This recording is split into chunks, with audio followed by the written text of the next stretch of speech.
Be right back. There's a deeper agenda going on here, and you need to not only be paying attention, we need to be stepping in to do something about it.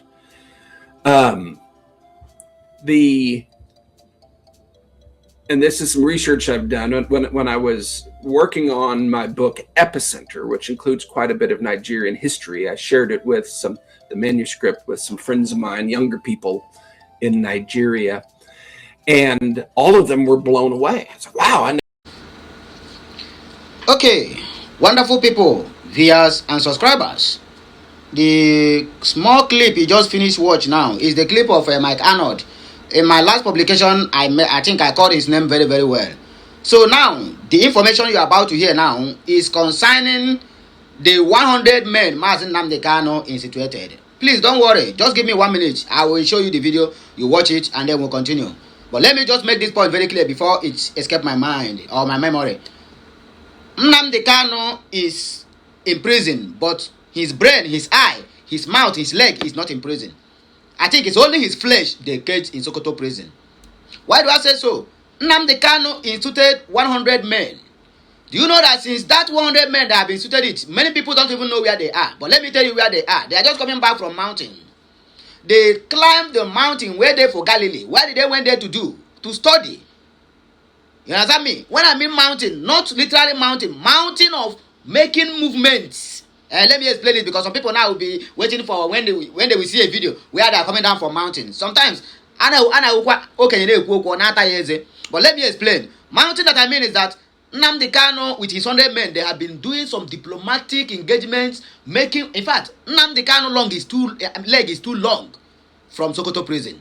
So after all their roundups, they don't come to conclusion, or rather, they have some information they brought for us from the mountain of Galilee, just like the way I want to put it, in case you saw something like that at the headline. So don't be surprised. Okay, let me allow you to watch that clip from beginning to the end, and then at the back of it, we are going to continue from where we stopped. Oh yeah? Be right back. There's a deeper agenda going on here, and you need to not only be paying attention, we need to be stepping in to do something about it.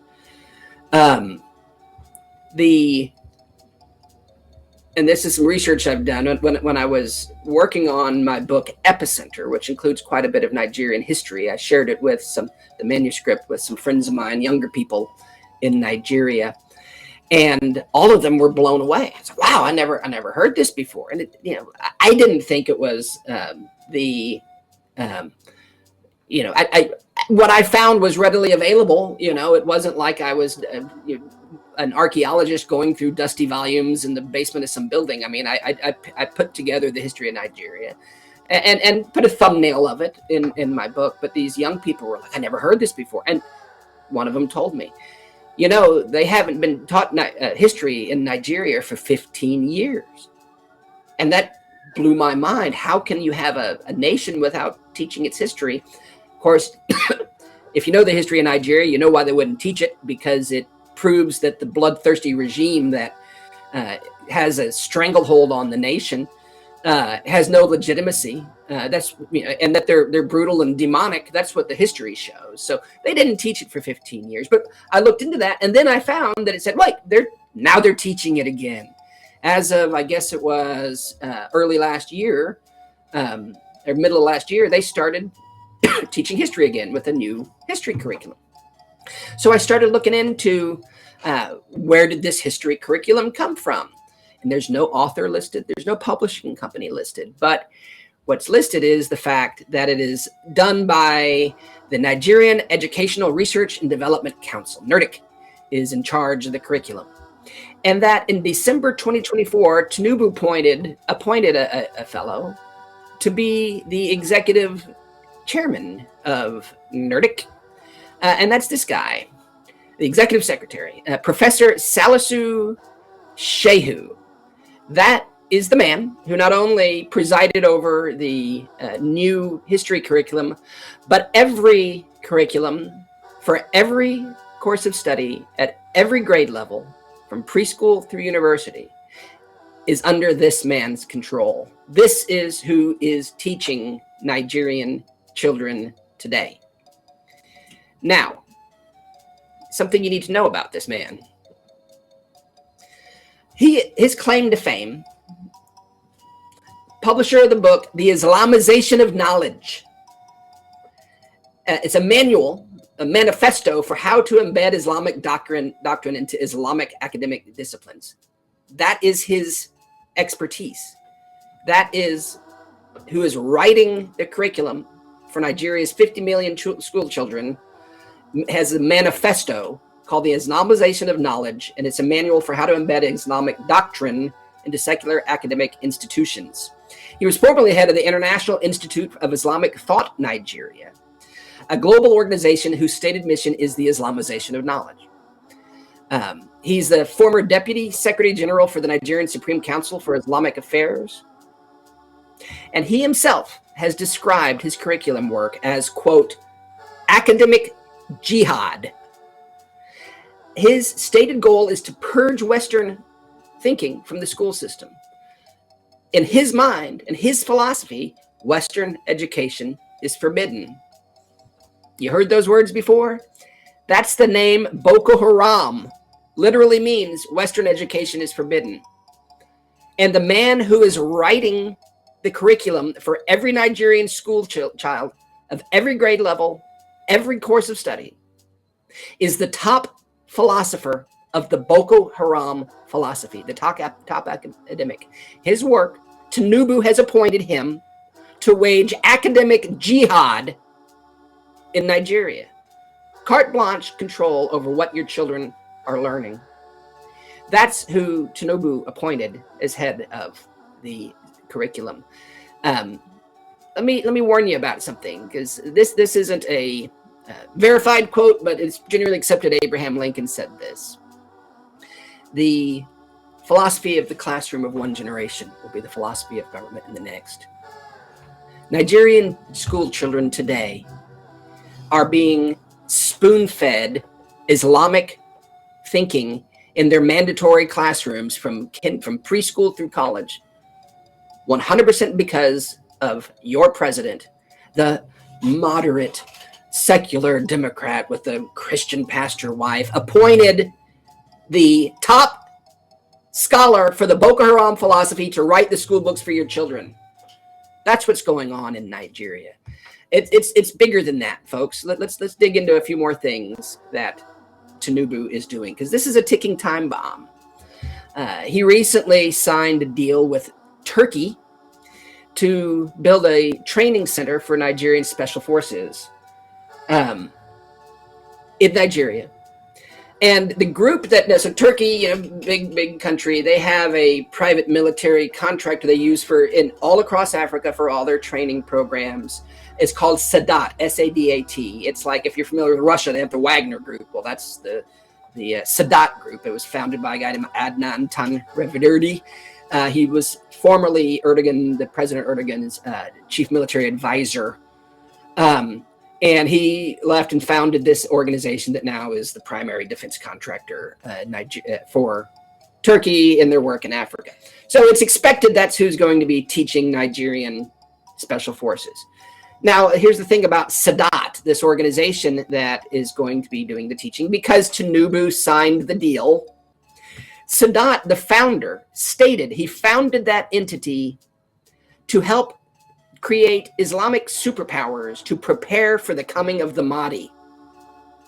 That's Islam's prophesied jihad messiah, that Dan Fodio built the Sokoto Caliphate to be the platform for this guy. He's going to come in and he's going to assemble all the black flags, and they're going to ride west and establish Sharia law over the whole world until Jesus flies in and worships Muhammad. I mean, that's their theology, that's their prophecy. And Sadat Group, the military training arm of the Turkish military that's going to be training Nigeria's forces, was founded to prepare the way for the Mahdi, and they recruit their trainers from active ISIS fighters in Syria. That's who's training the Nigerian special forces, because Tinubu set it up that way. The moderate, the secular Democrat, the one with the pastor wife, invited a group to prepare the way for the Mahdi, bring active ISIS fighters from Syria to train Nigeria's military, while the school children are being fed Islamic ideology through their mandatory government classrooms. That's who is running Nigeria today. It's a ticking time bomb, folks. To add to that, a couple more points you should be aware of. As we speak, in northern Nigeria today, there's as many as 15 million young men being raised as almajiri. For Christians, you'd remember Samuel in the Bible was given up by his mom over to the high priest to be raised in the temple. That's what an almajiri is. They're given over to the madrasa system. Oftentimes, these are extremely primitive and extremely brutal.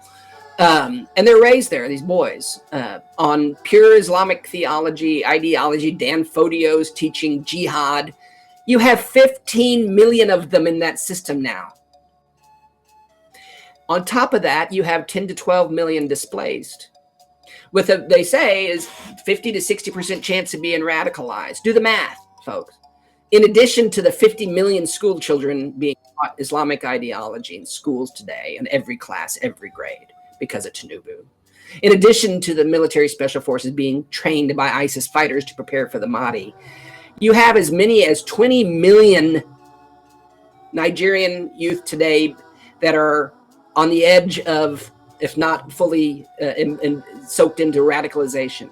Jihadis, 15 million, as many as 12 to 15 million almajiri, raised to be jihadis. Another 5 million, if you do the math, displaced that are likely to be radicalized to become jihadis. Folks, this is a ticking time bomb.